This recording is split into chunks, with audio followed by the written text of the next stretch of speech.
everybody, I thought I would share how to make some snowflake soap using melt and pour. It's pretty easy. You don't need a lot of ingredients. You definitely need some rubbing alcohol and you need a couple of molds. I like the silicone molds because the soap comes back out of them real easy. I tried the plastic and it's sometimes hard to get them out. You're going to need some coloring, of course. I'm going to use a little bit of light blue and a little bit of purple. And I'll put that into what is known as glycerin or clear melt and pour soap. And then I will have some white melt and pour, and I'm not going to change the color on that. Melt and pour soap is exactly what it says. You just cut it up into small 1-inch cubes and you melt it in your microwave. You start out with 20-second intervals until it is fully liquid, like it is here. And if you have a heat gun, it's not needed, but if you have a heat gun, you're going to see that when you melt it, it's going to be somewhere around 150 some odd degrees. It is pourable until it cools off to about 120 degrees. At that point, you could actually suspend some embeds and things inside of it. When I'm done, I will be sprinkling it with a little bit of glitter. I thought that to make it look like a snowflake, a little bit of silver and a little bit of purple would give it a nice touch. You, of course, are going to need your oils. In this case, I know I'm using something, oils called Christmas Cottage, but you could use peppermint or spearmint or anything along those lines. Just a couple of spoons to mix things up, and that's pretty much all there is to it. So to start, you want to spray your molds with the alcohol, and that's just to make sure that everything sticks well. The next thing you want to do is pour your melt and pour soap in, and at this point you need to add in your fragrance oil.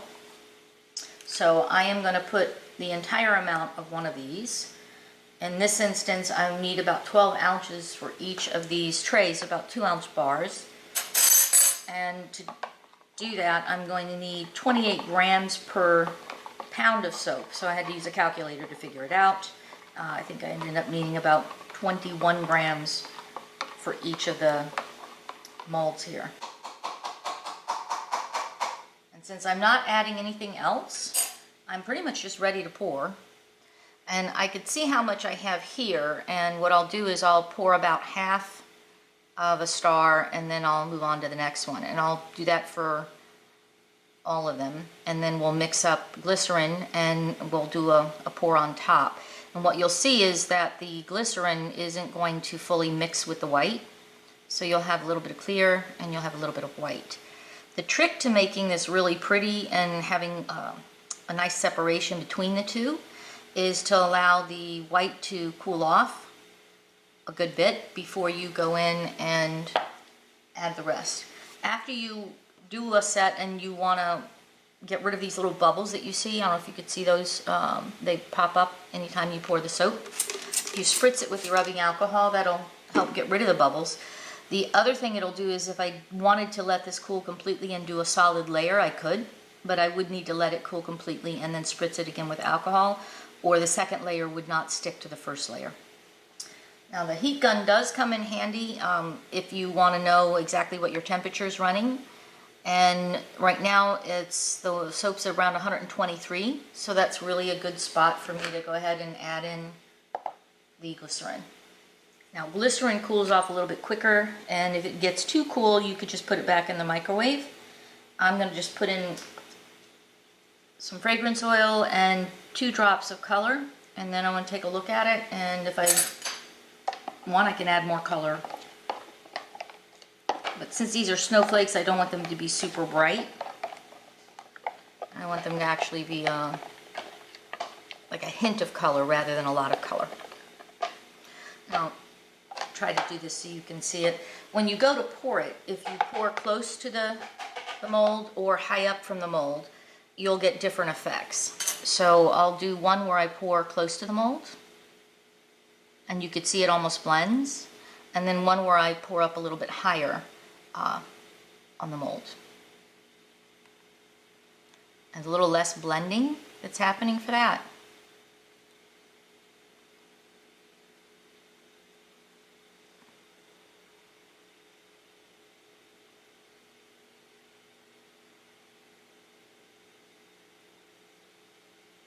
This is definitely more art than science, and you're going to get slightly different results each time you do it,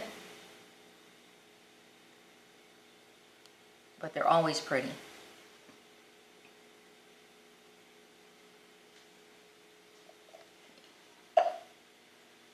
Put some more white to fill these up.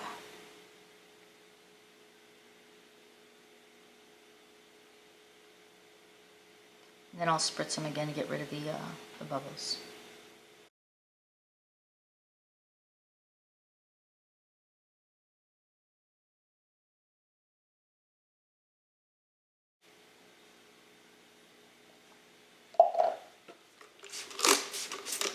A little bit of alcohol. And while it's still wet, I'm going to hit it with some glitter. Found these on Amazon. They're just basically an air pump for super fine glitter. And just kind of lay some down. Now, I can't unmold these for usually about 6 to 8 hours. Something this small will cool off enough to where I can take it out. Once I can take it out of the mold, I will turn it over. I will hit it with some alcohol, and then I will put some of the glitter back on top of it as well. On the other side, you should be able to have a nice little design, but won't be able to see that until tomorrow. Okay, for the second batch, it's going to be with a little bit of purple.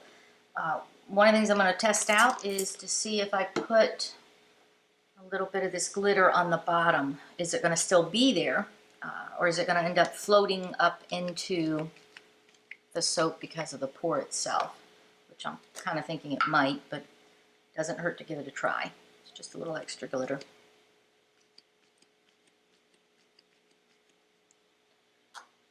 And then for the white, I'm just adding in my fragrance oil. Give that a good stir.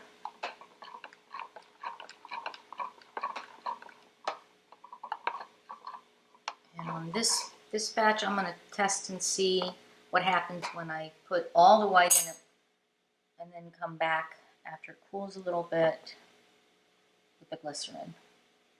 So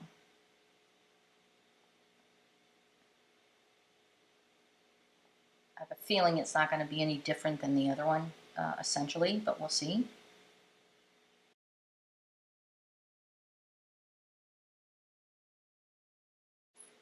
And then for my glycerin, I'm just going to add in the fragrance oil and 2 drops of purple, and we'll see what color, how dark it is. I don't really want it to be dark. Oops. Oh, that's 3. The other thing I'm going to do is put a little bit of this soap glitter right into that. All right, I don't know, that's a little bit too light, maybe. I don't think you'll even see it. So put 2 more drops in. A little bit more color. All right.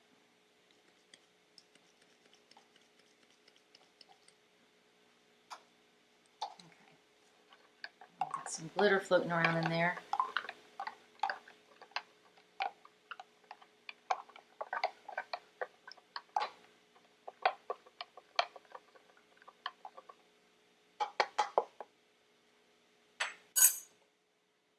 Check the temperature on the soap. It's in the tray, it's 129 degrees, and the temperature of the glycerin's 145. If I put the 145 degree into the 129, we'll definitely have a lot of blending. So I'm just going to keep stirring this and let it cool off so it gets closer to the temperature of the white.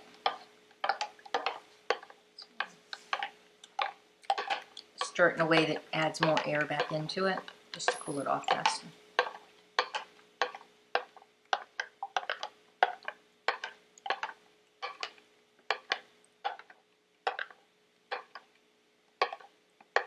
Probably can't see this, but there's a lot of, the glitter really looks nice. It's got a nice shimmer and it's starting to suspend and float around as opposed to trying to all either be at the top or the bottom.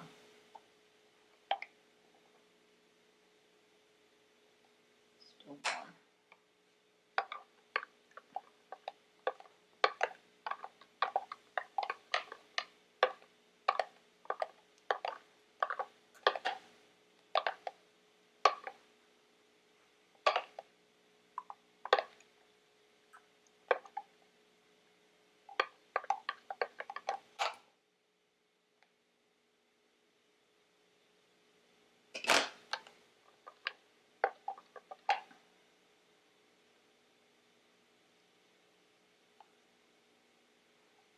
Okay.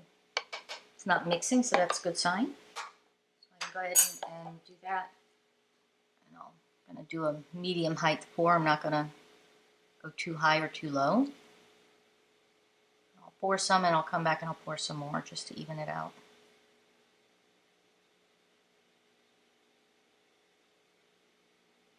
I think it looks really nice when the glycerin's there, but it's kind of lumpy, so that you can see the glycerin and it's not all mixed in with the white.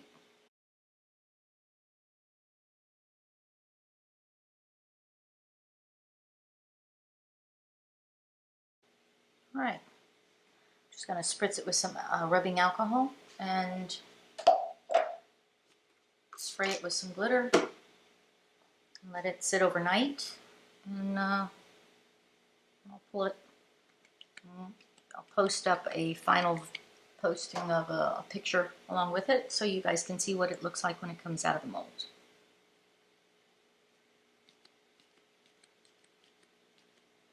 So that's it. That's how you do melt and pour soap. Very simple, very easy. These are going to be Christmas gifts for the guys at work. So I hope you enjoyed it, and if you like, please subscribe. I will try to upload some more melt and pour soap type videos.